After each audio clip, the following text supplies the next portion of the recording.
Be a Baller.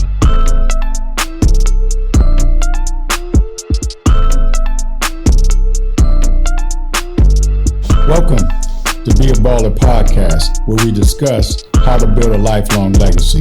I'm your host, Coach Tim Brown. Today, we'll be talking about building a legacy in education with our special guest, Dr. Robert Murphy. Before we get started, let's hear a word from our sponsor. The courage to fight and the faith to believe. We're strong in numbers, moving with a purpose. We're not just a number, we're in the number, the brand that counts. Visit us at inthenumber.com. Today on the show, we're excited to have Dr. Murphy, a longtime teacher, coach, and administrator in Central Ohio. Dr. Murphy is the founder of Masters Preparatory Academy, an all-boys boarding school. On today's episode, Dr. Murphy will talk about his heart for helping young men succeed, not just in the classroom, but also in life. Dr. Murphy is truly building a lifelong legacy in education. Dr. Murphy, welcome to the show. Thank you for having me.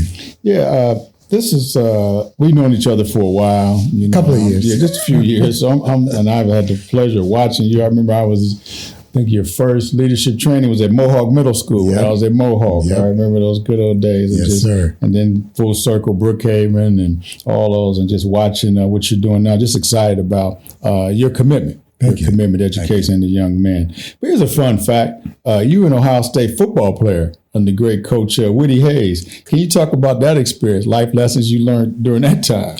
It was a unique experience, to say the least. I was a little different than most of the players. You know, I didn't come to Ohio State straight out of high school. You know, I walked on to the football team after leaving the Marine Corps and doing a tour of duty in Vietnam. So I had already learned an awful lot of life lessons. But I think that the two biggest takeaways that I took away from Coach Hayes, you know, he said that I'm the only professor on this campus that gives a test every Saturday afternoon that's graded by 85,000 people. Wow. You know? And, you know, so, you know, when we talked about those things, I thought about all the times that, you know, whatever I do, somebody's always watching, you know, and somebody's always judging and critiquing what I do. You know, I tell young people all the time, you know, always be at your best, because you never know who you're talking to, or you never know who's watching. You know, I got a $10,000 raise based upon a 5-minute conversation that I had with a total stranger. You know, so you know, you've always got to be at your best. You know, and the second lesson that I learned from him is, you know, from his great book, You Win with People. You know, and obviously being an educator, it's a people business. Right. And so you have to understand people. You have to understand human dynamics. You have to really be a student of people. You know, when I was a coach, you know, coaching football, you know, I had to know who I could yell at and they would play harder. You know, and who I couldn't yell at because they folded like a cheap tit. So, you know, I think those are the two greatest lessons that I learned from Coach Hayes. Wow. You know, you had a variety of educational experiences, being the first African-American teacher, then the all-boys school, Columbus Academy, being a director of Christian education at World Harvest, school principal in Columbus City Schools. How these unique experiences help you define the needs of children in education? I think the key word in your question is unique. You know, because every child is unique. You know, and so again, being a student of people, you've got to be able to communicate with young people to get to know who they are, you know, and how they learn. Not everybody learns the same way. You know, not everybody learns at the same pace. So, you know, you try to listen. And I think that's the key to being a great teacher and an administrator, is you've got to be able to listen. You know, a lot of people listen to respond, you know, instead of listening to understand, you know, but it doesn't take long for a young person to understand that you really care about them because you listen. And so, you know, helping them, you know, navigate through this difficult life that we are all trying to live, you know, and helping them to understand that it's simply about the choices that you make, you know, and the decisions that you make. And you know, like we were talking a little bit before, you know, a lot of our young people don't have a plan. You know, they're just out there doing. And I tell them all the time, you got to be focused. You know, you got to have a goal, you know, because if you don't have a goal, when you get to a certain street, which way you gonna turn, right or left? Right. Well, I don't know. I don't know where I'm going. So I've got to at least have a goal. Then once you say that you have a goal, now you've got to be focused on that goal and make decisions and choices that are going to get you where you want to go.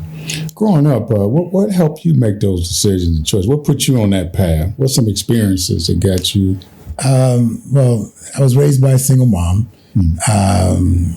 Didn't really know how to teach me how to be a man because it wasn't in her. What really changed my life around was enlisting in the Marine Corps. It gave me focus. It taught me how to work hard. It taught me to be disciplined. The hat that I wore today is very true. It says, once a Marine, always a Marine. Because those things are ingrained in you for life. And so it wasn't hard to be disciplined when it came to being an athlete. It wasn't hard to be focused and to work hard because those are things that I was doing. And I think that's what really set me on the path to being who I am today. I know you're a strong man of faith, being an elder at World Harvest Church and also being involved in FCA during your coaching days. Can you talk about the role of faith in today's sports climate? I think not enough of our athletes operate in the game out of faith. I can just tell by how they perform on the field. A man of faith is a man who is humble. And there's not a whole lot of humility that I see on the basketball court or on the football field. But being a man of faith, it teaches you confidence. It teaches you focus. I know who I am because I know whose I am. Yes. And so when adversity comes, then I'm not rocked by the adversity because again, I know who I am. I know who I serve. And in being an athlete, you have to be at your best when the pressure is the greatest. Oh yeah. And again, you see a lot of athletes that they don't perform. When the pressure is at its greatest. And I think if anything that helped me in athletics was that fact, that I had faith, and I had faith, which gave me more faith in myself, and my teammates. Excellent. Can you talk about, speaking of faith, talk about your faith journey? What led you to your relationship with Jesus Christ? I was kind of a knucklehead,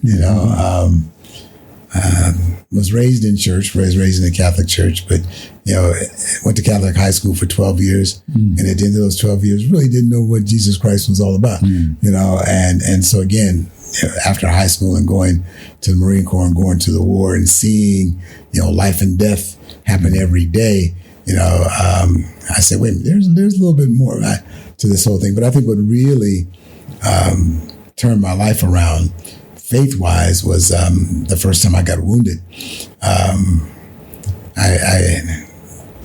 We wore what we call bandoliers of magazines that you put the bullets in and put in your gun. And I used to wear them crisscross across my chest and never really thought about it, just the way it looked like. And so one day I switched them around and draped them over my shoulder. The very next day I got shot and the bullet went through my magazine and stuck in my flak jacket. Never penetrated my skin. And flak jackets were not made to stop bullets. After that, I said, okay, wait a minute. There's something in this faith thing here. Obviously, because I should have been dead. I mean, literally, I should have been dead. I'm sure the guy who shot me probably said, okay, I got me another one. Yeah. But from that day forward, it was a whole different focus on life. And I said, okay, I better take this thing seriously because, I got another chance to do it right. So let's do this thing right. And also, that's an awesome testimony. God has a way of getting our attention. Oh, yes, he does. Sure. But when you hear the word legacy, what does that mean to Dr. Murphy? Looking in the dictionary, it talks about legacy, about people leaving things for you. But for me, a legacy for me is to be able to have those people whose lives that I've touched have a positive report. And so, I want to make sure that I leave a positive deposit in everybody that I come, especially, in dealing with young people. I talk to a lot of college classes of students who are going to be teachers. And I tell them, I said, yeah, do the math. I said, my very first year of teaching was 1980. And so those guys that I coached who were seniors, how old are they now? They're in their mid to late 50s. And if I see them today, it's like we were together yesterday. Wow. Hey, coach, how you doing? You remember when we did? And that's a legacy. Wow. Because you made an impression, a positive impression upon someone, or you run into someone that you haven't seen in a while, and they go, "Hey, coach, man, I'm glad I listened to you because you taught me how to do A, B, and C." And that's a true legacy. It's not about material things, but it's about sowing into their lives positively. Wow, that's well said. That's well said. That's true legacy there. Yeah. Because those guys, they can remember something. Oh, yeah. They can remember something. Yeah, that's true legacy. You've done extensive research on the education of African-American young men, boys. Can you share with the audience some of those findings, some of the things that you found doing your research? Well, for me, my whole research was centered around how to help young men be successful. And I think that the greatest thing in my research that I found was that a lot of young men don't understand the game that they are in. Especially African American young men. Let's face it, that nothing was set up for us, in this country other than slavery. Right. And so a lot of young men, they want to say, this is not fair, that's not fair. Okay, let's get over it. Life's not fair. All right. So the question of, the measure of our success is how do we deal with the fact that life's not fair? Are we going to be successful in spite of the fact that life's not fair?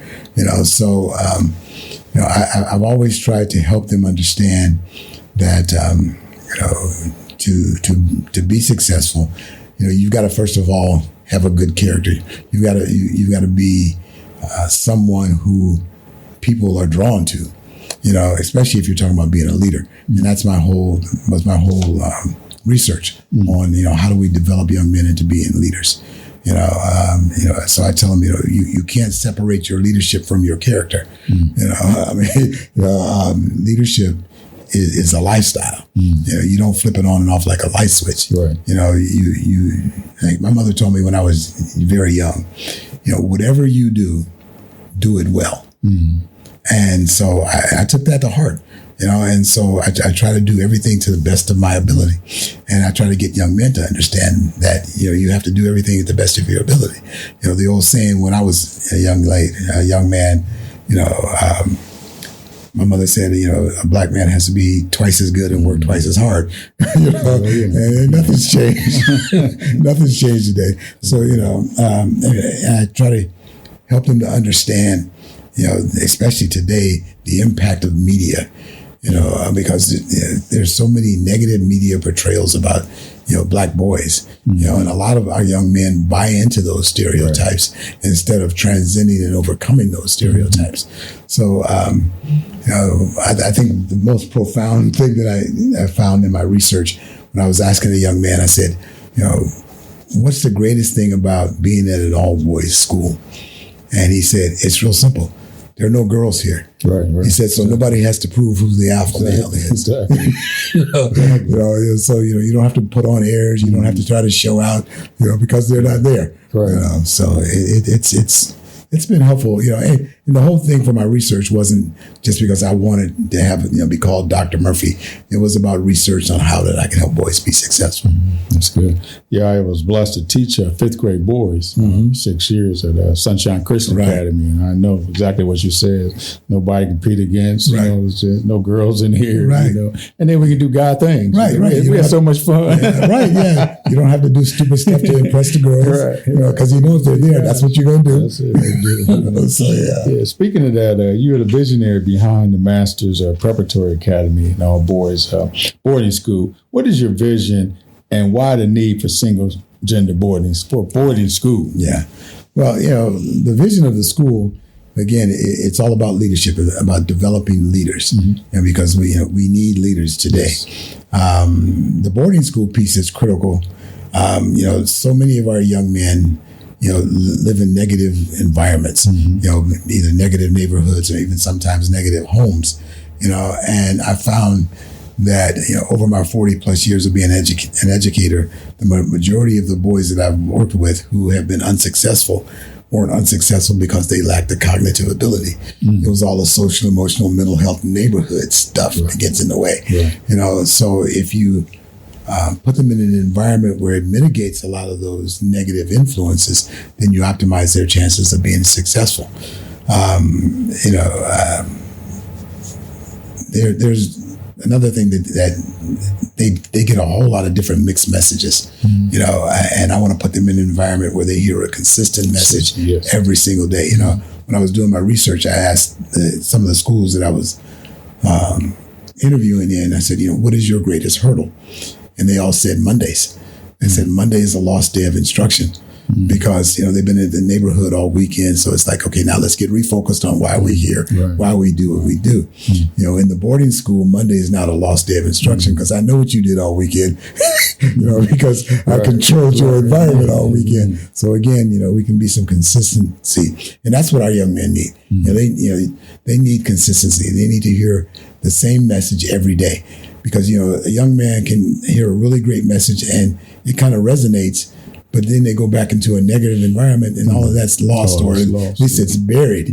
So again, putting them in the boarding school piece, then there's a daily reinforcement of those messages. That's powerful. Speaking of that, we sometimes we hear the negative things young men are doing. I know during your time in education, you've seen some guys who have great success. Can you talk about the qualities that help young men be successful? I think the biggest one is tenacity and perseverance. I used to tell young men all the time, if you want to be successful, you and I have got to make the pact. And I said, and it's a very, very simple pact. I said, when I ask you to do something, don't question why I asked you to do it. Just do it. I said, I'll give you a great example. Let's say we're on the edge of a minefield and we're walking along and I say, stop. And you decide, I ain't gonna stop, I'm gonna take one more step. I know there's a mine there. You don't. So now you get blown up.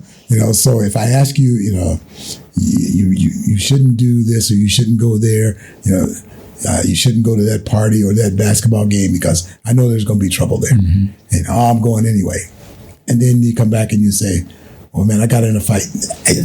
You already knew before you went there. So the young men that I've worked with who have been successful, first and foremost, they listened. They trusted, and so the qualities that they had in them, it was easier to bring those qualities out instead of them being resistant and saying, well, how come I got to do, or I don't feel like, it's the same way, in coaching. I've coached some really great athletes who, weren't successful athletes because they didn't have the right focus and the right attitude. Those who were successful, I didn't have to push them to work hard because they had that within them to work hard.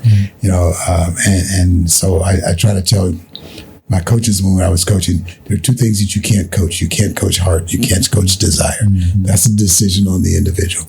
You can inspire them to do that and work hard. And so again, I've tried to be an example.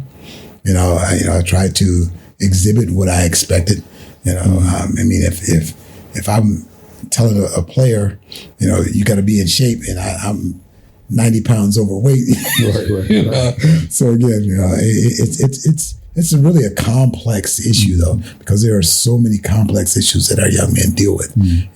Trying to get them to help them to navigate through all of those issues is the key. Can you talk to the audience about how do you gain the trust in young men? Well, I think first and foremost, you have to listen. But you also have to be transparent. I tell folks that there are two ways to build trust. You can hang around with me for a while and after a while say, I think I can trust this person. Or I can be totally transparent and say, this is who I am. This is what I do. I want you to trust me until I show you that I can't be trusted. That shortens the process. Give you a great example. I was telling some teachers in the staff meeting before the school year, I said, I'm going to tell you all the things that I don't do well. And I said, one of them is if you stop me in a hall and ask me to do something and I tell you I'm going to do it, you need to follow it up with an email or note in my mailbox or talk to my secretary, because I'm going to forget. Right. And about a month or two into the school year, this teacher stopped me and she said, you told me you were going to do X, Y, and Z, and you didn't do it. I said, well, did you leave me a note in my mailbox? Well, no. Did you talk to my secretary? No. I said, did you send me an email? No.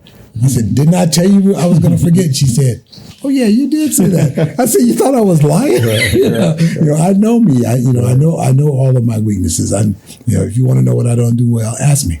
And so once you exhibit that you are transparent, and they can, they begin to trust more. And then once you build that trust, then that's the key.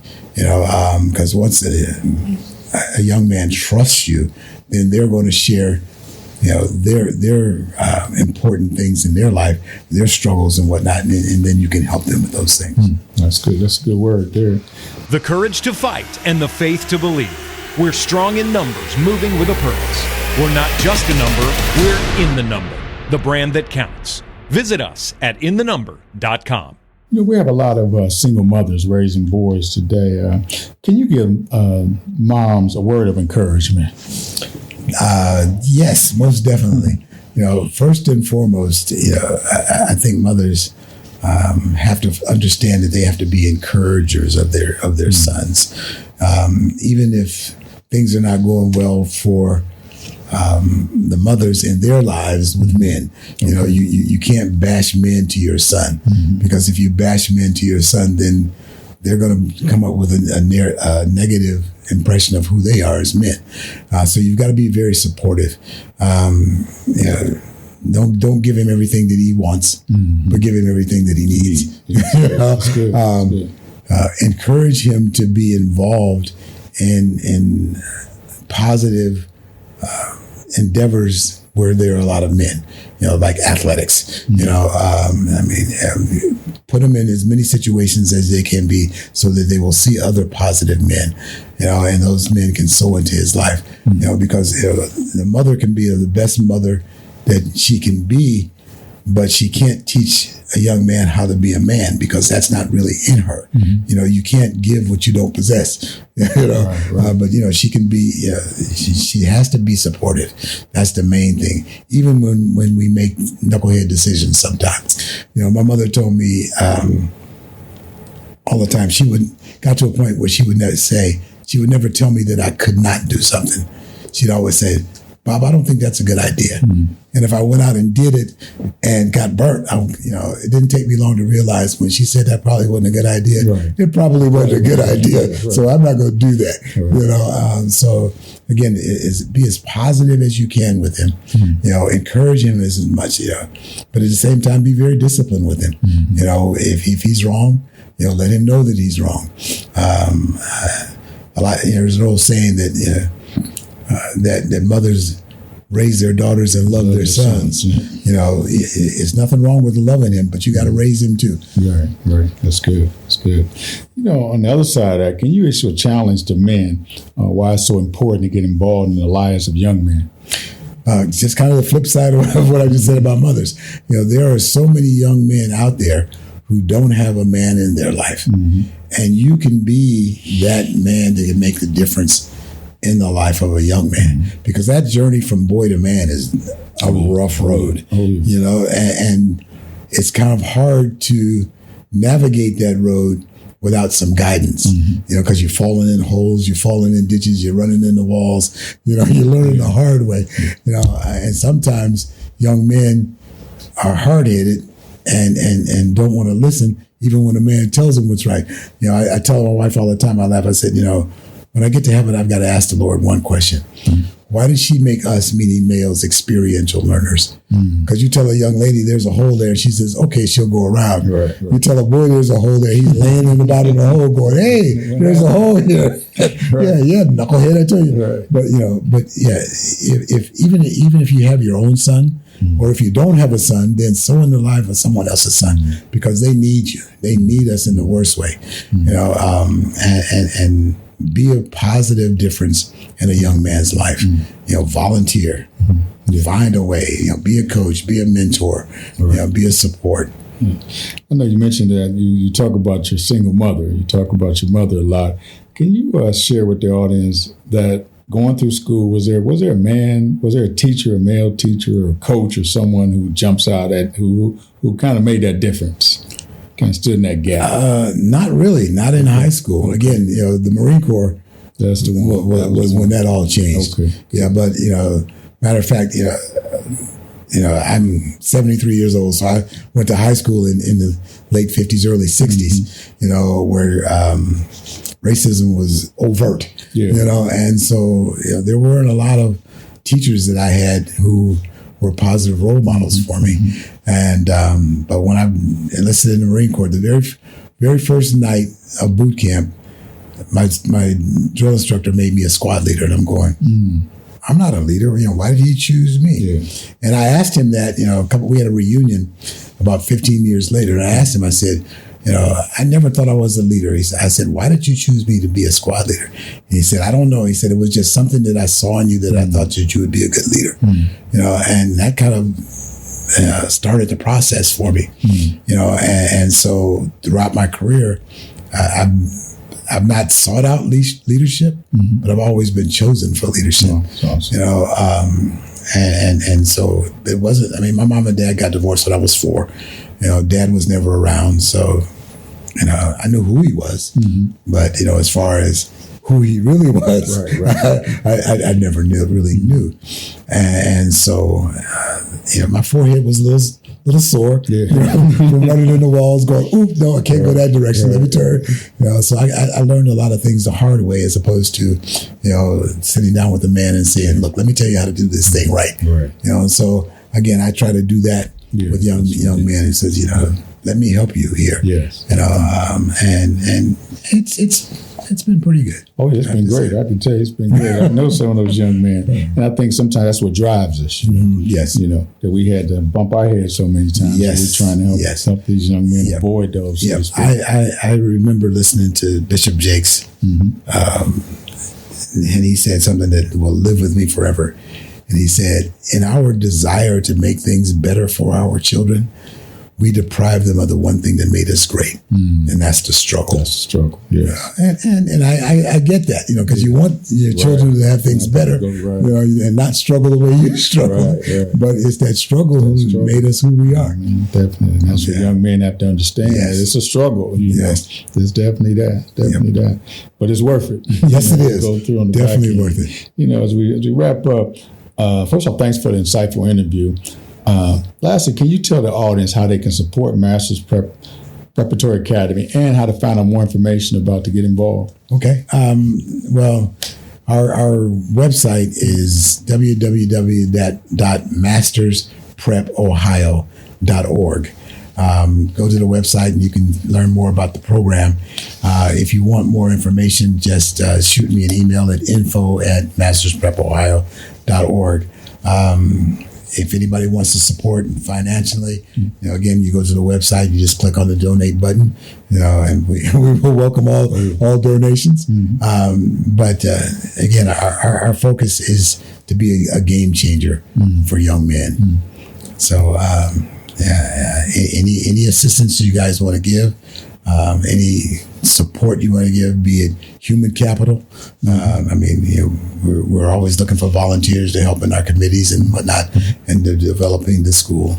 Dr. Murphy, I want to thank you for your commitment. You mentioned over 4 decades in education. You truly are building or have built a lifelong legacy in education. And I want to thank you for that and all the lives that you have touched and continue to impact, and continue to impact along in this journey. So I want to thank you for that, just for being on the podcast today. I hope this episode was beneficial to the audience for listening to it. As always, this is Coach Tim Brown. Thanks for listening to Be a Baller podcast. Thanks, Dr. Murphy. Thank you. Yes, sir. If you enjoy our show, please share this podcast with your family and friends. Be a Baller podcast is available on all major podcast stations. Be sure to come back next week as we continue to discuss on how to build a lifelong legacy. Until then, don't forget to be a baller. This podcast was created by Coach Tim Brown. It was edited by Teron Howell and produced and recorded by the video production class of Worthington Christian High School.